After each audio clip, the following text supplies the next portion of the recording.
સમગ્ર ગુજરાતની અંદર હાલ ભારેથી અતિભારે વરસાદ પડેલો હતો, જ્યાં મોટા ભાગના જિલ્લાની અંદર પૂર જેવી પરિસ્થિતિ હતી, જ્યાં કહી શકાય કે મેઘ તાંડવ અને જળબંબાકાર જેવી પરિસ્થિતિ જોવા મળેલી। ત્યારે સૌથી વધુ વિસ્તારની અંદર કે જ્યાં બનાસકાંઠા વિસ્તાર આવેલો છે, આ વિસ્તારની અંદર ખૂબ જ મોટા પ્રમાણની અંદર વરસાદ પડતા લોકોને લાખો રૂપિયાનું નુકસાન પણ થયેલું છે। જ્યાં જાનમાલની જો વાત કરવામાં તો તેમાં પણ ખૂબ જ મોટું નુકસાન થયેલું છે।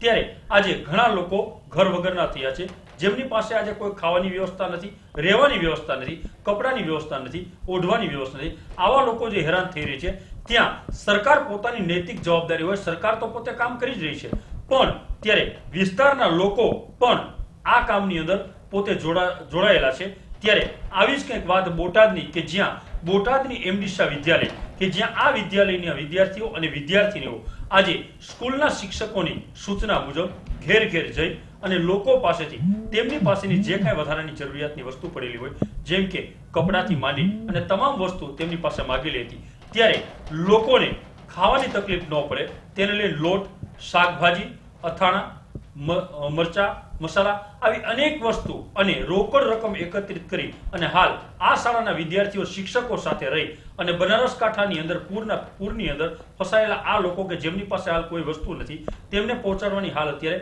કામગીરી હાથ ધરવામાં આવે છે। ત્યારે આ વિદ્યાર્થીઓ સાથે વાતચીત કરતા વિદ્યાર્થીઓ દ્વારા જણાવવામાં આવેલ કે આ પ્રમાણેની કામગીરી કરવામાં તેમને ખૂબ જ આનંદ મળે છે। કોઈ જગ્યાએથી કોઈ સહાય ન મળતા જે તે સમય નિરાશ થયેલા આ વિદ્યાર્થીઓની અંદર કોઈ જગ્યા પરથી સહાય મળતા ખૂબ જ આનંદ પણ તેમને અનુભવ વ્યક્ત કરેલો હતો।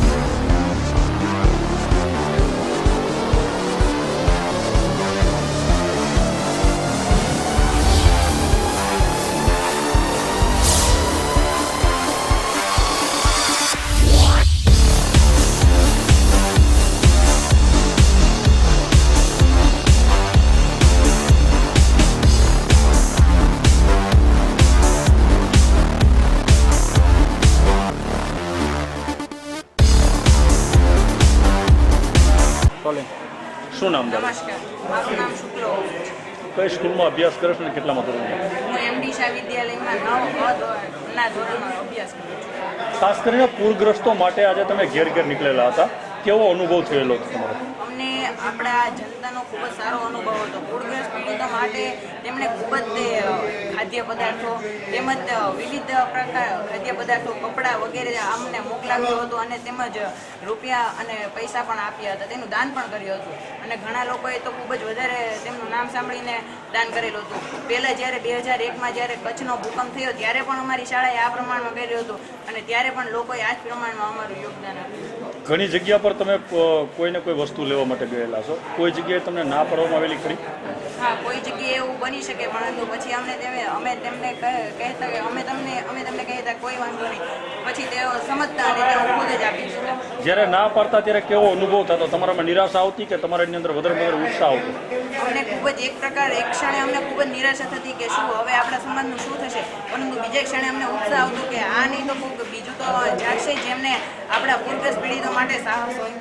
તેથી અમે બીજા ઉત્સાહથી બીજા ઘરે જતા અને પાછા તે લોકો તે પરિસ્થિતિને સમજતા અને અમને તેનું દાન આપી છે।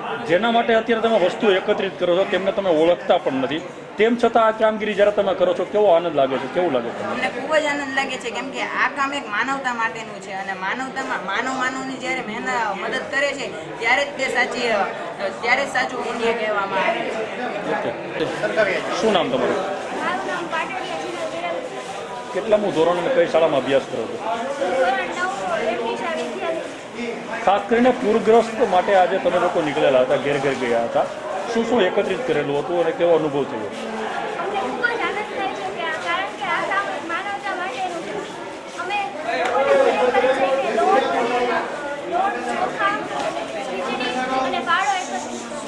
ઘણી જગ્યા પર તમે વસ્તુ લેવા ગયો છો, ક્યાંક તમને ના પણ પાડવામાં આવેલી છે, ત્યારે કેવું દુઃખ અનુભવ થાય?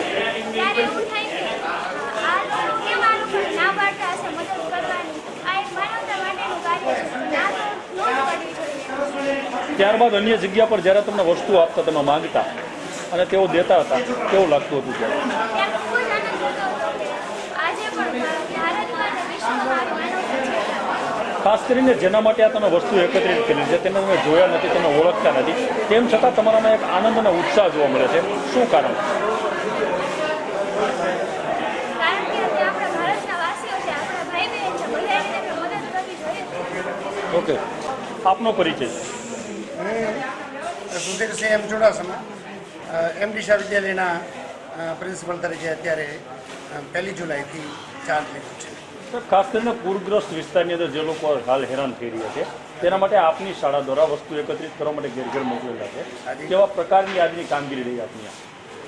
ગઈકાલે અમારે સ્ટાફ મિટિંગ ટ્રસ્ટીઓ સાથે થઈ અને સ્ટાફ મિટિંગની અંદર જે નિર્ણય લેવાનો એ ભાઈ આટલી વસ્તુ એકત્રિત કરવાની થાય છે અને જેના કારણે થઈને સવારમાં પહેલાં તો સાંજે સ્ટાફની મિટિંગ કરી બધાએ આયોજન કરી નાખ્યું.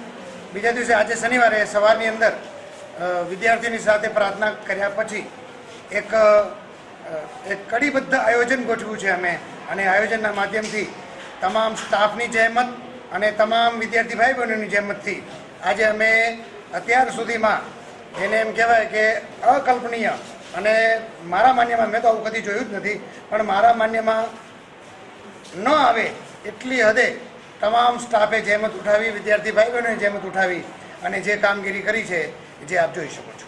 ખાસ કરીને કઈ કઈ વસ્તુઓ લેવામાં આવેલી હતી? અચ્છા, સૌથી પહેલાં વિદ્યાર્થીઓ ગામમાં જઈને, બહારગામના વિદ્યાર્થીઓ બહારગામ જઈને ઘઉંનો લોટ, ખીચડી માટે ચોખા અને દાળ, ત્યાર પછી મીઠું, મરચું, હળદર, ત્યાર પછી તેલ, બાકસ, મીણબત્તી, ગોળ, ખાંડ, ગાંઠિયા, આવું બધું, શાકભાજીની અંદર બટાકા, આવું બધું એકત્રિત કરી અને આજે અમારે હોલની અંદર અમે કીટ બનાવવા માટે રેડી છીએ. અને કીટ મારા ખ્યાલ મુજબ હમણાં મને એક સાહેબે એવું સૂચન કર્યું કે 17 કિલોની કીટ બની રહી છે. ખાસ કરીને જે લોકો પરિચયમાં છે તેવા લોકો માટે વ્યવસ્થા જ્યારે થયેલી છે ત્યારે વિદ્યાર્થીઓમાં અને શિક્ષકોની અંદર આ કામની અંદર કેવો ઉત્સાહ અને કેવો આનંદ અનુભવતા હોય? હવે તો આપ જોઈ શકો છો કે વિદ્યાર્થીઓને સમય આપ્યો છે 2 વાગે આવવાનો, પણ વિદ્યાર્થીઓ 1 કલાક વહેલા આવી ગયા છે, જ્યારે સ્ટાફ ઓલ્ટરનેટિવલી જમવા જઈને જમીને તરત જ પાછા આવી ગયા છે. અનેરો ઉત્સાહ છે, જાણે એને એમ લાગે છે કે આ કામ અમારું જ છે, અમારે જ કરવું જોઈએ.